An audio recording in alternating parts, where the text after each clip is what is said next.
Well, hey guys, I managed to get my hands on a pretty cool piece of technology here, and I just wanted to share it with you guys today about this new product. It's called Magic Cube, and I'm in no way representing this company at all. This is just my own personal review.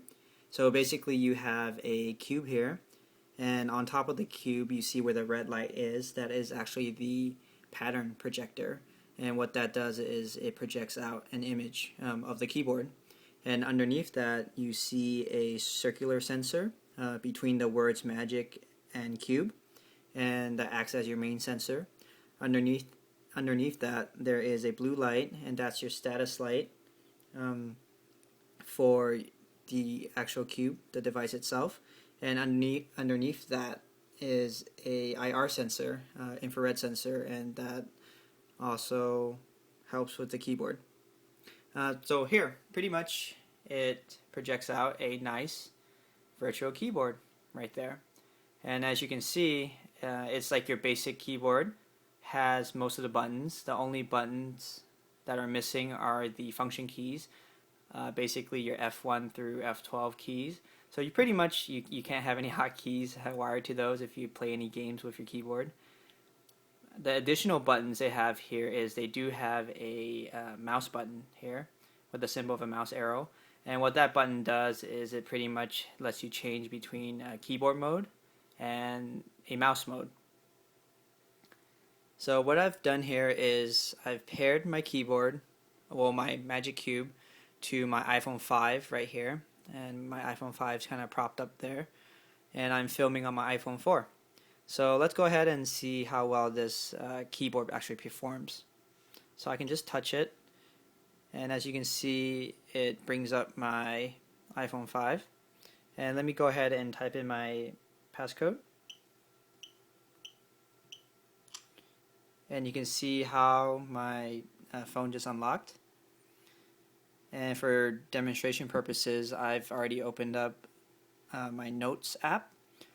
Just to show you guys how well the keyboard responds. So let me go ahead and click here, and you can see I'm just pressing random keys here, and it responds pretty quickly actually, to the point where it almost responds as fast as a real keyboard. Alright, so let me go ahead and spam some buttons for you to see how fast this actually responds. I'm gonna go ahead and spam the letter A. So as you can see, it responds pretty fast. So now that we have some of the basics out of the way, here are some special functions of the keyboard as noted in the instruction manual. So you can actually increase or decrease the volume of your keystrokes. As it is right now, it's set at a default level, so if you click, you hear the clicking sounds. To increase or decrease the audible sound of the keystrokes, all you have to do is hold the FM button, and you can toggle up or down to increase or decrease the volume of the keystrokes. In addition to this, you can also adjust the brightness of the keyboard. And in order to do that, all you have to do is hold the FM button and tap either left or the right arrow to decrease or increase the brightness of your keyboard. Last but not least, you can also change the sensitivity of the keyboard here. So to do that, you just have to hold the FN button and you tap either the less than sign up here or the greater than sign up here to decrease or increase the sensitivity of your keyboard. So for this keyboard, there's another cool function that's kind of hidden, and what it does is it gives you a mode, a power save mode, and you can turn off the projector for a short time. So it's kind of like a standby mode, and all you have to do is you hold the FM button here, and then you tap the backspace button there.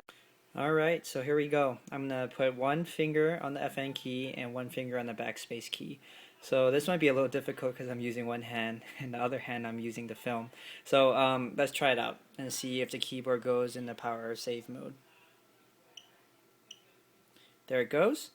It's off, and here's a really cool part. To turn it back on, you just put 3 fingers on the area where the keyboard was before. So one finger doesn't work. 2 fingers doesn't work. If you put 3 fingers, the keyboard comes right back on. So in closing, this product is definitely a great idea.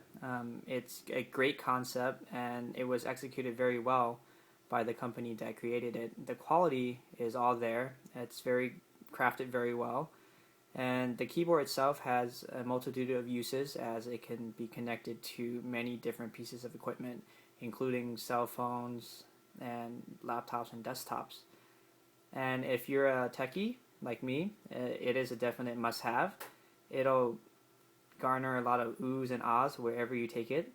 But if at $120 a pop, if you're just a regular user, you might consider waiting for this technology to improve and be even cheaper in the future. Anyways, I hope you guys enjoyed the video, and if you guys feel inclined to buy this product, it can be purchased on Amazon. And definitely feel free to check it out if you like my video, and leave some comments on the bottom if you enjoyed my video.